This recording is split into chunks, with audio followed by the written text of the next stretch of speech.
This channel does not promote any violent, harmful, or illegal activities. All content provided by this channel is meant for an educational purpose only.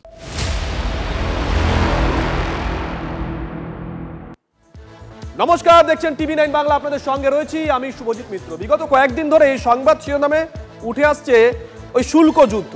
Donald Trump বারবার চেষ্টা করছেন ভারতের ওপরে শুল্ক চাপাতে, কিন্তু ভারত ঠাড়ে ঠোড়ে কড়া বিবৃতি দিয়ে বুঝিয়ে দিচ্ছে ভারত ঝুঁকেগা নেই।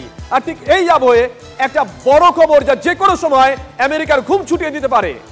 শুল্ক যুদ্ধের আবহেই ভারতে আসছেন পুতিন। বড় খবর ব্রেক করছি আমরা। চলতি মাসেই ভারত সফরে আসতে পারেন রাশিয়ার প্রেসিডেন্ট। বড় খবর, তাৎপর্যপূর্ণ। সূত্র বলছে আগস্টের শেষেই ভারতে আসতে পারেন ভারতের পুরনো বন্ধু ভ্লাদিমির পুতিন। আজই অজিত ডোভালের সঙ্গে মস্কোয় পুতিনের বৈঠক হয়। বৈঠকের পর পুতিনের ভারত সফরের বিষয়ে জানিয়েছেন জাতীয় নিরাপত্তা উপদেষ্টা। বড় খবর নিঃসন্দেহে। We have had high-level engagements, and these high-level engagements have contributed very substantially.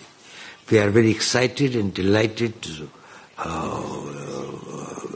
learn about the visit of His Excellency the President of Russia, President Putin, to India.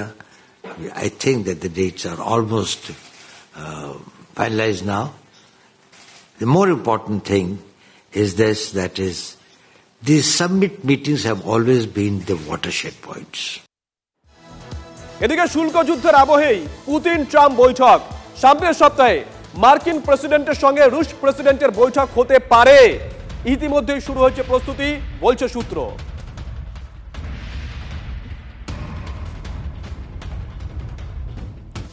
America বারংবার দাদাগিরি দেখানোর চেষ্টা করছে।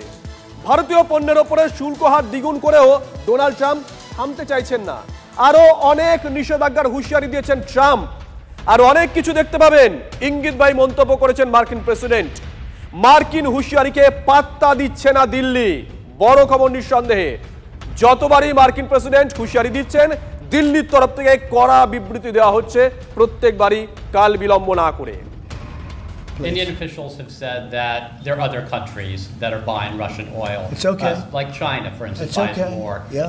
Why are you singling India out for these additional sanctions? It's only been 8 hours, so let's see what happens over the next. Sanctions. You're going to see a lot more. So this is a taste of You're going to see a lot more. You're going to see so much secondary sanctions. Operation সিঁদুর পাকিস্তানকে বুঝিয়ে দেওয়া গেছে যে ভারতীয় সেনারা কি করতে পারে। আর এবার আরো এক যুদ্ধ আমেরিকার বিরুদ্ধে ভারতের এসপার ওসপার। ট্রাম্পের শুল্ক নীতির বিরুদ্ধে ভারতের লড়াই। আবারও বলছি, একের পর এক টুইট করছেন ডোনাল্ড ট্রাম্প। আর সময় নষ্ট না করে ভারতের তরফ থেকে তাকে কড়া বার্তা দেওয়া হচ্ছে, ভারত ঝুঁকেগা নেই। রপ্তানির উপর শুল্ক ধাক্কা সামলাতে বহুমুখী পরিকল্পনা করেছে কেন্দ্রীয় সরকার। সূত্র বলছে রপ্তানিকারীদের পাশে দাঁড়াতে 1.5 লক্ষ কোটি টাকার প্যাকেজ আনতে চলেছে মোদী সরকার। রপ্তানির নতুন বাজার খুঁজতে ইনসেন্টিভ স্কিমের প্ল্যান রয়েছে ভারতের। ভারতের প্রস্তুতিকে আর্থিক যুদ্ধ বলছেন বিশেষজ্ঞরা। আমেরিকার বিরুদ্ধে এবার ভারতের এসপার ওসপার। ট্রাম্পের শুল্ক নীতির বিরুদ্ধে ভারত ইতিমধ্যেই লড়াই শুরু করে দিয়েছে। ডঙ্কা বাজিয়ে দেওয়া হয়েছে। ট্রাম্প একটা করে টুইট করছেন, ভারতের তরফ থেকে সময় নষ্ট না করে জবাব দেওয়া হচ্ছে। ভারত ইতিমধ্যেই প্রস্তুতি সেরে ফেলেছে। কি সেই প্রস্তুতি? সোমনাথ রয়েছেন টেলিফোন, আমাদের সহকর্মী। সোমনাথ, দেখো, এখনো পর্যন্ত আমরা জানতে পারছি যে মূলত দুটো ক্ষেত্র প্রস্তুত করে এগোনোর কথা ভাবছে কেন্দ্র। প্রথমত 1,25,000 কোটি টাকার একটি ফান্ড তৈরি করতে বলা হয়েছে অর্থমন্ত্রককে, যে ফান্ডের মাধ্যমে যারা মূলত আমেরিকায় রপ্তানি করেন তাদের সাহায্য করা হবে, যাতে এই বাড়তি শুল্ক দিয়ে তাদের যে রপ্তানি করতে হচ্ছে এই বাড়তি শুল্কের টাকাটা এই ফান্ড থেকে দেওয়া যায়। এটা প্রথম ব্যবস্থা।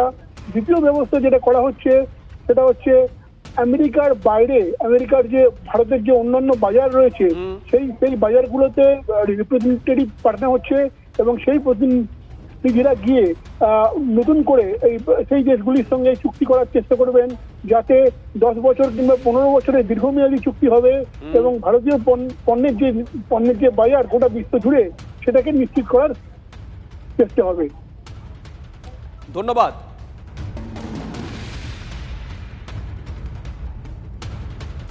ট্রাম্পের শুল্ক চাপে কড়া জবাব দিয়েছেন নরেন্দ্র মোদী। কৃষকদের স্বার্থের সঙ্গে কোনো আপোষ নয়, কৃষক ও পশুপালকদের স্বার্থকেই অগ্রাধিকার দেওয়া হবে। দিল্লিতে এক অনুষ্ঠানে কড়া মন্তব্য করেছেন প্রধানমন্ত্রী। কৃষক স্বার্থ রক্ষায় চ্যালেঞ্জ ভারতের, বড় মূল্য চোকাতে হলেও দেশের স্বার্থই আগে দেখা হবে। ট্রাম্পকে হুঁশিয়ারি, ডোন্ট কেয়ার মনোভাব নরেন্দ্র মোদীর। हमारे लिए अपने किसानों का हित सर्वोच्च प्राथमिकता है।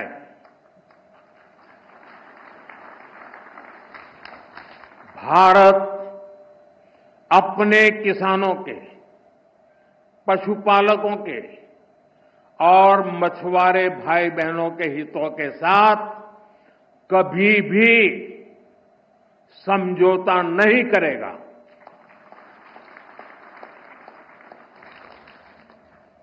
और मैं जानता हूं व्यक्तिगत रूप से मुझे बहुत बड़ी कीमत चुकानी पड़ेगी, लेकिन मैं इसके लिए तैयार हूं।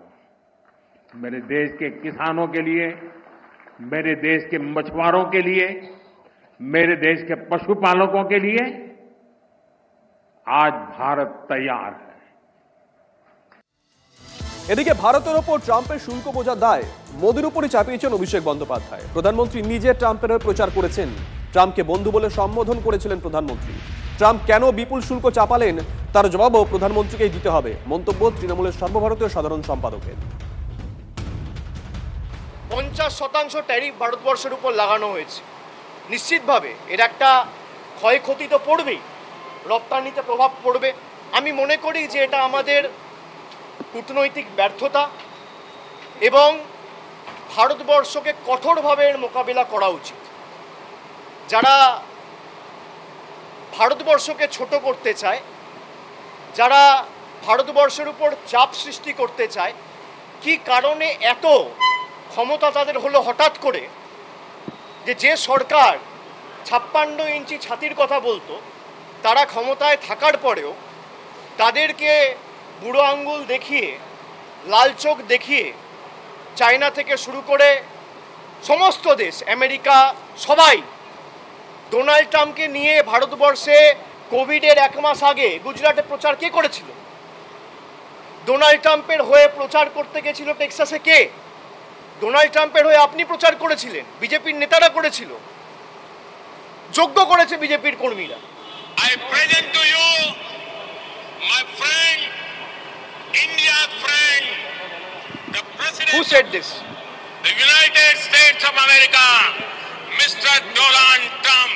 So someone who campaigned for Donald Trump will be in an ideal position and situation and far more apprised and will be able to answer with clarity that what made Mr. Donald Trump and the US government impose a 50% tariff on India. The onus is on him. The onus is on the incumbent NDA and BJP government. I can say Indian economy is in ICU. From bad, it has become worse in the last 10 years.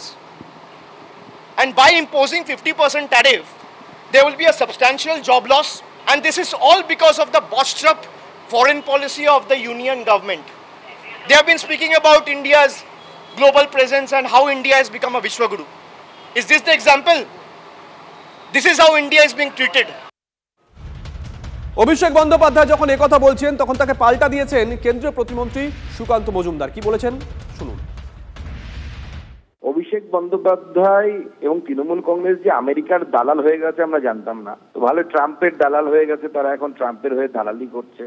মোদিজি দেশের স্বার্থে দেশের মানুষকে কম পয়সায় petrol diesel যেন দিতে পারে, মোদি সরকার petrol ডিজেলের দাম যেন না বাড়ে, সেই জন্য রাশিয়া থেকে তেল নেওয়ার যে সিদ্ধান্ত, সেই সিদ্ধান্তে মাননীয় প্রধানমন্ত্রী অনড় থেকেছেন। স্বাভাবিকভাবে আমার যেটা মনে হয়, অভিষেক বন্দ্যোপাধ্যায়ের মতো অর্ধশিক্ষিত মানুষের ইন্টারন্যাশনাল রিলেশন নিয়ে কথা না বলাই ভালো। ভারতবর্ষের স্বার্থে ভারতবর্ষের প্রধানমন্ত্রী ভারতবর্ষের পেট্রোল ডিজেলের দাম যাতে সীমার মধ্যে থাকে তার জন্য মেরুদণ্ড সোজা রেখে সিদ্ধান্ত নিয়েছেন। নরেন্দ্র মোদী দিল্লিতে দাঁড়িয়ে বলছেন দেশের স্বার্থ আগে দেখা হবে, কৃষকদের স্বার্থ আগে দেখা হবে। তার যেমন সমালোচনা করেছেন অভিষেক বন্দ্যোপাধ্যায়, ঠিক একই রকম ভাবে সমালোচনা করেছেন অখিলেশ যাদবও। দেশের কৃষকদের কথা আরো 10 বছর আগে ভাবা উচিত ছিল প্রধানমন্ত্রী। আমেরিকার সঙ্গে সবথেকে ভালো সম্পর্ক দাবি করার পর এভাবে শুল্ক আরোপ দুর্ভাগ্যের মন্তব্য অখিলেশ যাদবের। মোদীর বিদেশ নীতিকে দুষলেন সমাজবাদী পার্টির सुप्रीमो। भारतीय जनता पार्टी को ये बात 10 साल पहले सोचना था कि हमें अपने किसानों के हित के लिए, खेती बाड़ी के लिए, दूध और दूध के बने हुए तमाम पदार्थों को लेकर के हमें हमेशा चिंतित रहना चाहिए और प्राथमिकता पर हमें अपने हर सेक्टर का ध्यान रखना है।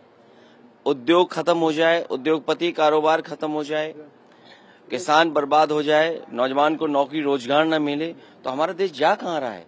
जो लोग ये दावा करते थे कि दुनिया में सबसे मजबूत रिश्ते हैं, कोई देश ऐसा नहीं छूटा होगा जहां पर भारत को सम्मान न मिला हो, उसके बाद आज ये कहना पड़ रहा हो सरकार को, तो ये बड़े दुखद है क्योंकि हम फॉरेन पॉलिसी पर पूरी तरह असफल रहे हैं।